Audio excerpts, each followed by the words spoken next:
Hello, boys and girls of Carlton South Public School. We hope you are all safe and well despite the lockdown that we are all in at the moment.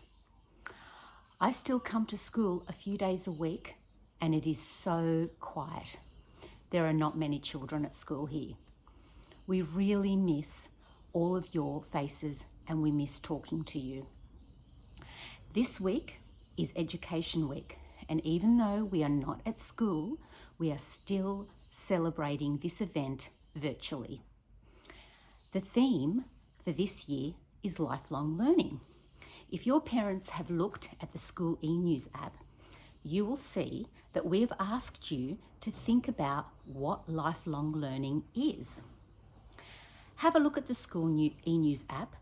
We would also love it if you created an artwork that's based on our school's learning powers. What learning powers are you using while you're at home? Are you being an active learner and being resilient by bouncing back from frustrations and failures? Are you being self-aware by questioning and taking an active role in your learning? Are you being a creative thinker by problem solving the best solution? Or are you being a connected learner by trying hard to collaborate with others when you're online? Speaking of connected, to celebrate Education Week, today I would like to read you a story. And this story is written by Nathaniel Eckstrom. Some of you might know Nathaniel because he is the father of one of our students, Jude. And the story that I'm going to read to you today is this one. It's called Connected. Have a look at the front cover. I wonder if you can see where the girl is living. Have a look, she's right here. It looks like she might be living somewhere in an apartment. Do you live in an apartment? I wonder why the book is called Connected. It's really important at the moment that we try and connect with others as much as possible using the wonderful technology that we have. Let's look at the story. Oh, have a look at, as you can see, Nathaniel has actually signed this book and he's written to Carlton South Public School and he's drawn one of his illustrations there. And if you look carefully at the first page here, you can see that he's got a whole lot of names written there. There's Roy, Julia, Sally, Mike, Rosie, Eric, Harry, George, Tommy, Kate. Hello.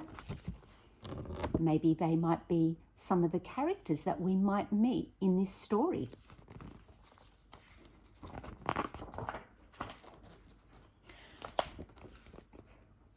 Kate's apartment is up top, high above the city. There's Kate there.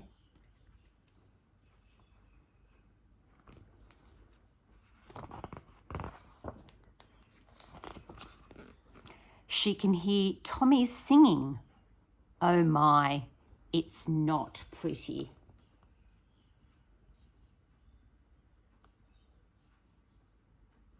When you're at home doing your remote learning, I'm sure that you can hear lots of things around you. Maybe you might have a think today and think about the things that you can hear while you're learning at home. The Spencers turn up their strange music to dance. I know I've heard parties going on, not at the moment during our lockdown, but in the past. I've heard lots of parties near where I live. I can certainly tell when they've had a party.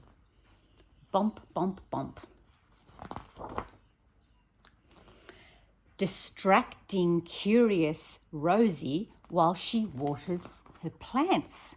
Splish, splash, splish. And there's Rosie watering her plants.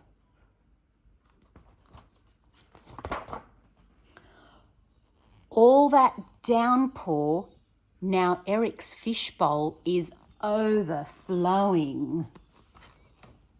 Drip, drip, drip.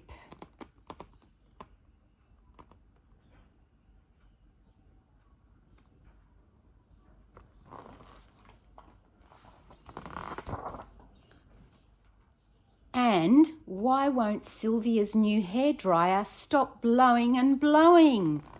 Whoosh! She must live closely around other people if she can hear the hairdryer of someone nearby. Though it does make a lot of noise, I know.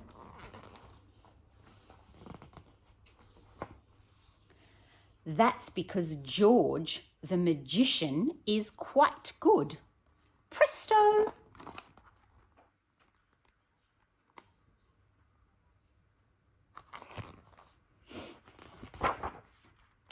Oh, Harry, wake up. You should see this. You should. Someone's managing to sleep despite all the noise that's around him. Can you have a good look? Can you see that dog peeking through the window there? I think he wants some attention. I know lots of dogs have had lots of attention during this lockdown and gone for lots of walks. Hans's piano accordion sounds all through the building. If you practice a musical instrument and you live in an apartment, I'm sure that the people around you can hear you practicing yours, or you might hear others practicing their instrument.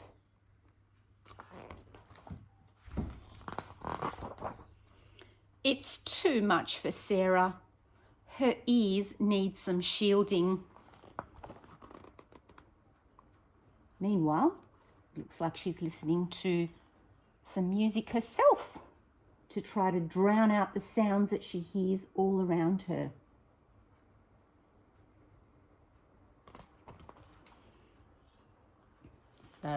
So far we can hear lots of things around us and see lots of things around us. Mike isn't home much. He always works late. Shh.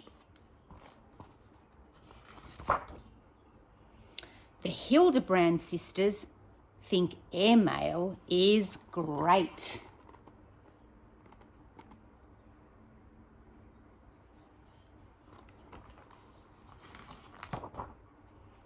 Their best friend Sally likes to catch her replies. Yippee!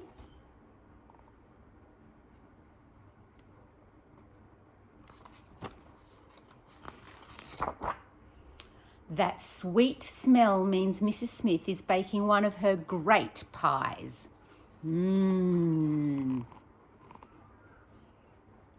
So we can also smell things around us. I know I've been doing a lot of cooking while in lockdown.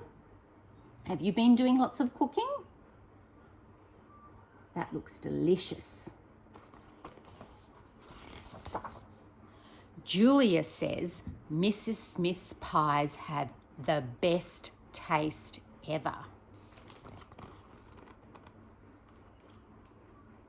I know I've been reading and hearing about people dropping food off for their neighbours at their door during lockdown. That's a lovely thought. That's one way that we can stay connected. Handyman Roy fixes everything. He's so clever. Tap, tap, tap.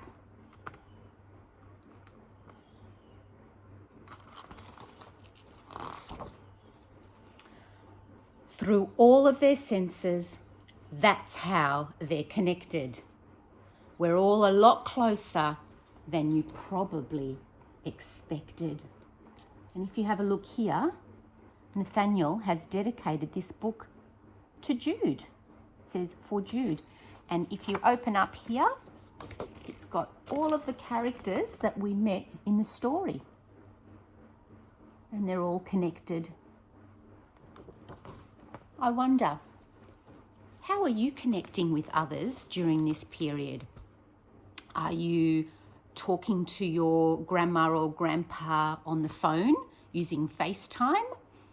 Are you Zooming with your class and connecting with them that way? There are lots of different ways that we can connect with others during this period, and hopefully it won't be too long before we can see one another again. We really look forward to seeing you again and hope that you're doing well with your remote learning.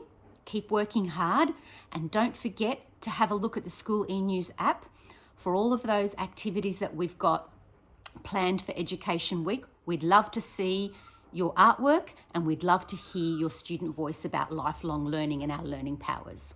Have a great Education Week, everybody. Bye-bye.